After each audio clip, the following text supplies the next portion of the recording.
আগরতলা নজরুল কলাক্ষেত্রের আনন্দ ভবনে চলছে 5 দিনব্যাপী ভারত রং মহোৎসব। 11ই ফেব্রুয়ারি থেকে শুরু হওয়া এই উৎসবে একের পর এক নিখুঁত পরিবেশনা মঞ্চস্থ করে চলেছেন ন্যাশনাল স্কুল অব ড্রামার শিল্পীরা। নাটক জীবনের দর্পণ আর ন্যাশনাল স্কুল অফ ড্রামার প্রথম পরিচালক ইব্রাহিম আলকাজির ভাষায় নাটকে অভিনয় করা একটি পবিত্র আচার অনুষ্ঠানের মতো ভারত রং মহোৎসবে ন্যাশনাল স্কুল অফ ড্রামার শিল্পীদের অসাধারণ পরিবেশনায় মিলছে তারই প্রতিফলন। নাটক দেখতে প্রতিদিনই সন্ধ্যায় ভিড় জমছে নজরুল কলাক্ষেত্রে। ইতিমধ্যে মঞ্চস্থ হয়েছে নাটক তিতার বিতার ও তিচি টিটা টোটো তরু। গতকাল সন্ধ্যায় পরিবেশিত হয় নাটক কাগজ কি কাস্তি ও বারিশ কা পানি।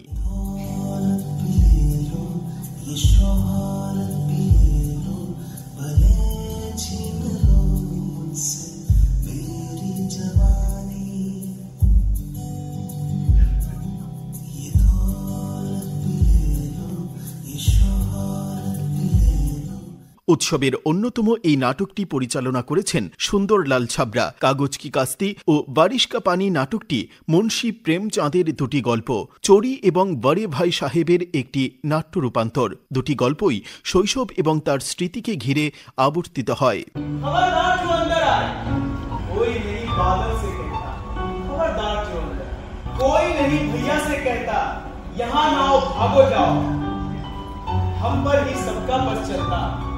जो चाहे वो डांट बताए, जो चाहे वो डांट बताए।